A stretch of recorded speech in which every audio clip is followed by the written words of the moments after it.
Hello student, इस video में हम लोग पीसीआर के बारे में डिस्कस करेंगे। ओके, पीसीआर जो है बायोटेक्नोलॉजिकल टेक्निक है जो कि हम लोग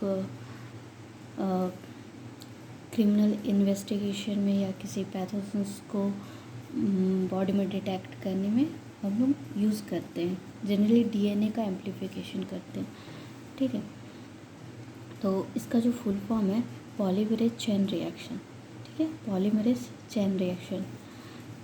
यहाँ पॉलीमरेज का मतलब नाम जो है वो क्या है, मतलब किसका ये क्या हो सकता है, ये है एंजाइम। और चेन का मतलब है कि एम्प्लीफाई करना। ठीक है, किसका हम लोग एम्प्लीफिकेशन करते हैं इस रिएक्शन में, डीएनए का। ठीक है, पॉलीमरेज चेन रिएक्शन जो है उसमें हम लोग डीएनए को एम्प्लीफाई करते हैं। ठीक है, चेन या एम्प्लीफिकेशन क्या होगा, उसका नंबर बढ़ना, कोई स्पेसिफिक डीएनए का। एंजाइम का भी यूज़ कर रहे हैं। ठीक है, एंजाइम के द्वारा उसका नंबर बढ़ा रहा है। अब इसका हम डीएनए का एम्प्लीफाई ही क्यों कर रहे हैं, ठीक है, उसका नंबर क्यों बढ़ा रहे हैं किसी पर्टिकुलर डीएनए का। देखिए, जीन मैचिंग करना हो, अगर हमें कहीं कोई ऐसे साइट से जगह से मुझे जीन मिला है, ठीक है, और सस्पेक्ट मुझे शक है कि वो जो क्राइम था मतलब वो जो सिचुएशन था उसमें इसी इंसान का जीन होगा, ठीक है, या डीएनए होगा, तो वहाँ मैं जीन मैचिंग करूँगी। या फिर क्या होता है ना कि फैमिली रिलेशन में अगर मतलब डीएनए मैच करते हैं जब, ठीक है, उस वक्त भी तो क्या एक सैंपल से तो काम नहीं चलेगा ना। मान लीजिए आपके पास बहुत ही कम नंबर है, ठीक है, सस्पेक्ट का, या वैसे सिचुएशन जगह पे आपको एक या दो ही सेल मिले हैं, या फिर मतलब वो भी रप्चर है, डीएनए का इतना कम अमाउंट है आपके पास कि आप क्या इन्वेस्टिगेट करेंगे, तो उसको हम लोग कॉपी कर लेते हैं। ठीक है, उस पर्टिकुलर डीएनए का हम लोग एम्प्लीफाई कर लेते हैं इस टेक्निक के थ्रू। उसके बाद उसका आप रिसर्च कीजिए या फिर मैचिंग कीजिए, यही काम है। न्यूनेटल डिजीज़ न्यूनेटल क्या होता है ना कि बर्थ का 1 मंथ डिलीवरी के बाद जो बेबी होता है, ठीक है, उसको 1 मंथ तक हम न्यूनेटल बोल सकते हैं। ठीक है, उस वक्त बच्चे में डिजीज़ जो भी है उसको हम लोग अगर डीएनए के थ्रू पता कर रहे हैं तो बार बार आप डीएनए निकाल के, एक बार जब डीएनए निकाले हैं तो उसको एम्प्लीफाई करके आप अपने लैब में उसे पता कर सकते हैं। ठीक है, पैथोजेंस जैसे कोरोना वायरस है, अगर उसका बहुत ही कम सैंपल है, कोरोना वायरस में क्या था, उसका जेनेटिक मटेरियल आरएनए है। ठीक है, कहीं आरएनए मिलेगा, कहीं डीएनए मिलेगा वायरस में, तो उसको हम लोग एम्प्लीफाई कर लेते हैं इस टेक्निक के थ्रू। अगर आरएनए है जेनेटिक मटेरियल तो आरएनए से डीएनए बनाएंगे, cDNA, फिर एम्प्लीफाई करेंगे। उस टेक्निक को RT-PCR कहते हैं। ठीक है, रिवर्स ट्रांसक्रिप्टेज। देखिए, वायरस के कंडीशन में हो सकता है। ठीक है, वायरस का तो जेनेटिक मटेरियल डीएनए भी होता है, किसी किसी का आरएनए भी होता है। कोरोना में ये है आरएनए, इसीलिए उस कंडीशन में हम लोग RT-PCR करते हैं।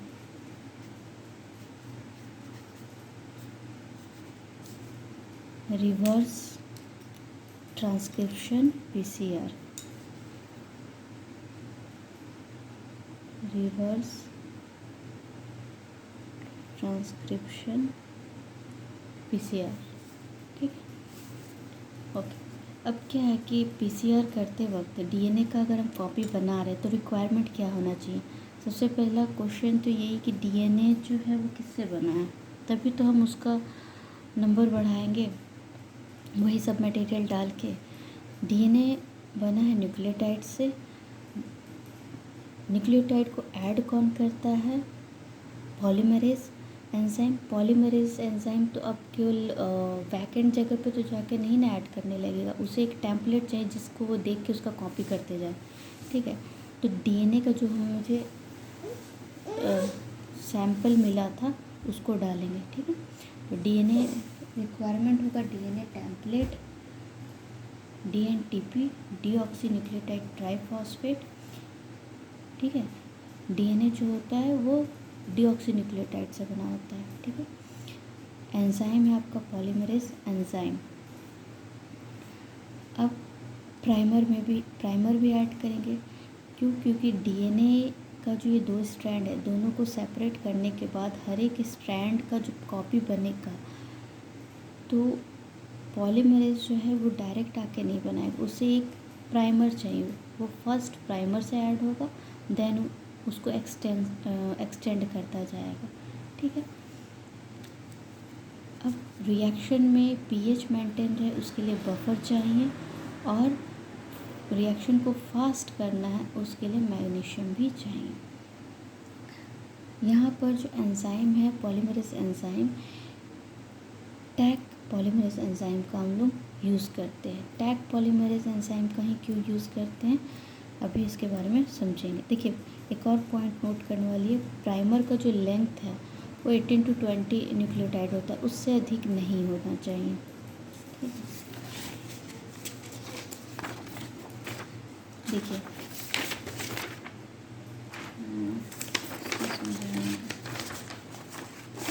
देखिए सबसे बड़ी बात तो ये है कि ये जो PCR है हमारे बॉडी में तो हम लोग कर नहीं रहे ना, लैब में कर रहे हैं, ठीक है। DNA का कॉपी कर रहे हैं, संख्या बढ़ा रहे हैं।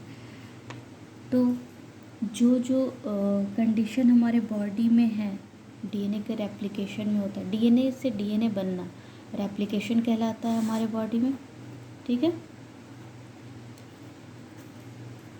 रेप्लिकेशन हुआ, और DNA का कॉपी बनना लैब में PCR हम बोलेंगे, ठीक है, पॉलीमरेज चेन रिएक्शन। तो हमारा बॉडी का जो टेम्परेचर होता है वो कितना होता है, 37 डिग्री सेंटीग्रेड। अब प्रॉब्लम ये है कि लैब में हम लोग इस टेम्परेचर में सारा वर्क नहीं कर पा रहे हैं, ठीक है। क्यों? क्योंकि DNA का जो डबल स्ट्रैंड है, ठीक है, हमें ना PCR में 3 स्टेप फॉलो करने पड़ते हैं। डबल स्ट्रैंड को सेपरेट करना होता है, सेपरेट करने के बाद उससे प्राइमर ऐड करना होता है, प्राइमर ऐड करने के बाद प्राइमर से एक्सटेंशन शुरू होता है। यहाँ पर पॉलीमरेज एंजाइम इस एक्सटेंशन को आगे बढ़ाता है, न्यूक्लियोटाइड डाल के ऐड करते जाता है। तो अब ये जो सारे स्टेप है उसके लिए हमें लैब में अलग अलग टेम्परेचर चाहिए। हमारे बॉडी में 37 डिग्री पे तो हो जा रहा है, क्योंकि DNA का जो स्ट्रैंड है उसको सेपरेट हम कैसे करें। हमारे बॉडी में रेप्लिकेशन के वक्त सेपरेट करता है एंजाइम, DNA को सेपरेट करता है, उसके टेम्पलेट को सेपरेट करता है एंजाइम, ठीक है, हेलिकेज एंजाइम। और भी कुछ प्रोटीन्स होते हैं, लेकिन ये एंजाइम प्रोटीन्स हम यहाँ पर प्रोवाइड नहीं कर पा रहे, ठीक है। तो हमने एक तरीका खोजा कि जब हम हाई टेम्परेचर देंगे तो DNA के स्ट्रैंड जो है डीनेचर्ड हो जाएंगे, इनके बीच का जो बॉन्ड है हाइड्रोजन बॉन्ड वो टूट जाएगा और ये सेपरेट हो जाएंगे। तो 95 डिग्री टेम्परेचर जब हम दिए DNA सेपरेट हो गया, ठीक है। अब इस टेम्परेचर में प्राइमर नहीं ऐड हो पा रहा है, तो प्राइमर ऐड होने के लिए हम लोग टेम्परेचर थोड़ा घटा है 55 डिग्री सेंटीग्रेड, इस पर हम प्राइमर ऐड कर दिए, ठीक है। ये काम हम कर लिए। अब प्राइमर ऐड करने के बाद जो हमारे बॉडी में DNA को एक्सटेंड करने वाला जो एंजाइम होता है DNA पॉलीमरेज, वो 37 डिग्री सेंटीग्रेड पे काम करता है, लेकिन यहाँ पर जो इतने हाई टेम्परेचर्स पे वो काम नहीं करेगा, ठीक है। तो अब हमें ऐसा एंजाइम खोजना था जो इतने हाई टेम्परेचर में काम कर सके। वो एंजाइम है टैग पॉलीमरेज एंजाइम। ये थर्मोस्टेबल एंजाइम है, ठीक है। तो इसलिए हम लोग टैग पॉलीमरेज एंजाइम का यहाँ पर यूज़ करते हैं। हमारे बॉडी वाला एंजाइम यहाँ पर वर्क नहीं करेगा इतने टेम्परेचर पे। समझ में आया? पीसीआर क्या है? फुल फॉर्म है पॉलीमरेज चेन रिएक्शन। फिर से बता दे रहे, एक बार रिपीट कर रहे हैं।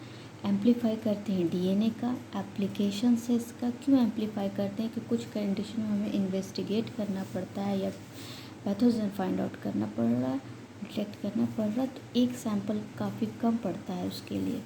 रिक्वायरमेंट क्या है? ठीक है, जिससे डीएनए बनता है, डीएनए का जो बेसिक मटेरियल सब वही उसका रिक्वायरमेंट होगा।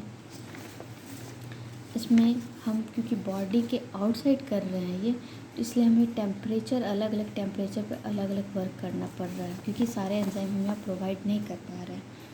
इतना समझ में आ गया? अब देखिए, एक ये बुक में आप लोगों को काफ़ी क्लियर और अच्छा एक डायग्राम दिया हुआ है, इसलिए इसको आप लोग क्लिक कर सकते हैं। ये नेट का ही बुक है। देखिए, यहाँ पर टाइम लिखा हुआ है और यहाँ टेम्परेचर लिखा है। ठीक है, कितने टेम्परेचर में डीनेचुरेशन हो रहा है डीएनए का, एनेलिंग कब हो रहा है और एक्सटेंशन कब हो रहा है। ठीक है, तो और उसका टाइमिंग लिखा हुआ है। 95 में डीनेचुरेशन हो रहा है डिग्री सेंटीग्रेड में, एनेलिंग हो रहा है 55 में, और एक्सटेंशन 2 मिनट के लिए होता है, वो है 75 में। ठीक है, उसके बाद एक और चीज़ है नोट करने वाली, इसको आप लोग क्लिक कर लो। टैग पॉलीमरेज तो हम लोग समझ गए, थर्मो स्टेबल है, और टैग पॉलीमरेज जो है वो आपका फाइंड आउट होता है थर्मस एक्वेटिकस से। ठीक है, थर्मस एक्वेटिकस बैक्टीरिया से ये निकाला जाता है। यहाँ पर और भी यहाँ पर दिए हुए हैं पॉलीमरेज एंजाइम जो कि पीसीआर में यूज़ होता है, और वो किससे एक्सट्रैक्ट किया गया है वो भी यहाँ पर राइट है। ठीक है, इसको आप क्लिक कर लीजिए। और एक इम्पॉर्टेंट पॉइंट है कि पीसीआर में नंबर किस तरह से बढ़ता है। जैसे एक साइकिल में कितना होगा, एक अगर हम डीएनए का एक सैंपल लेते हैं तो एक साइकिल कंप्लीट होते हुए कितना डीएनए बन जाएगा, उसके लिए फार्मूला है। ठीक है, N final, number final equal to number initial into 2 का पावर एन। ठीक है, फर्स्ट साइकिल में 1 से 2 ही बनेगा, फिर ये एक्सपोनेंशियल बढ़ते जाएगा। ठीक है, सेकेंड साइकिल पे यहाँ 2 लिखोगे, थर्ड साइकिल में यहाँ 3 करके इसको काउंट कर सकते हैं आप लोग। ओके, अब एक और जो इसका डायग्राम है, यहाँ पर क्योंकि काफ़ी साइकिल दिए हैं इसलिए मैं यहाँ अलग से राइट कर दी हूँ। देखिए, सबसे पहला साइकिल क्या होता है, साइकिल में सबसे पहला स्टेप होता है डीनेचुरेशन। डीएनए हमें पता है 2 स्ट्रैंड होते हैं, दोनों अपोजिट होते हैं एक दूसरे के, मतलब कम्प्लीमेंट्री होता है। 5 prime to 3 prime, 3 prime to 5 prime. एक सैंपल हम ले लिए, ठीक है, डीएनए का। अब इसको डीनेचर करेंगे 95 डिग्री सेंटीग्रेड में, दोनों स्ट्रैंड हट गए। डीनेचर का मतलब क्या, बीच का जो हाइड्रोजन बॉन्ड है वो टूट जाता है। ओके, उसके बाद हम लोग प्राइमर ऐड करेंगे। ठीक है, प्राइमर क्या होता है, आरएनए ही होता है और वो 18 to 20 न्यूक्लियोटाइड्स का होता है, वो ऐड हो गया। ठीक है, दोनों साइड 5 प्राइम टू 3 प्राइम है ना, तो प्राइमर का जो यहाँ पर प्राइम होगा वो होगा इधर 5 प्राइम और इस साइड होगा 3 प्राइम। इस तरह से ऐड हुआ है, ये अपोजिट कम्प्लीमेंट्री होता है ना। अब एक्सटेंशन हुआ। ठीक है, डीएनए, न्यू डीएनए का जब स्ट्रैंड बनता है तो उसका डायरेक्शन होता है हमेशा 5 प्राइम से 3 प्राइम। ठीक है, इसलिए यहाँ पर अपोजिट ये डायरेक्शन दिखाया गया है। यहाँ पर भी इस साइड से नहीं होगा, प्राइमर यहाँ नहीं ऐड होगा, फिर ये एक्सटेंशन होगा 5 प्राइम टू 3 प्राइम। ठीक है, जस्ट अपोजिट इस तरह से होता है।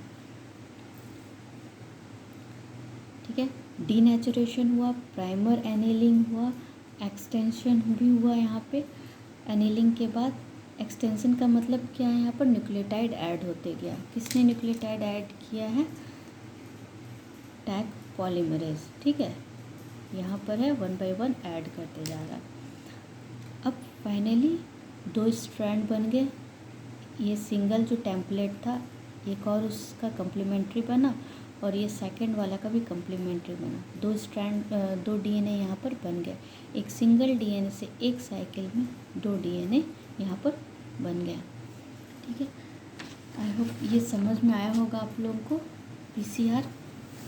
Okay, thank you.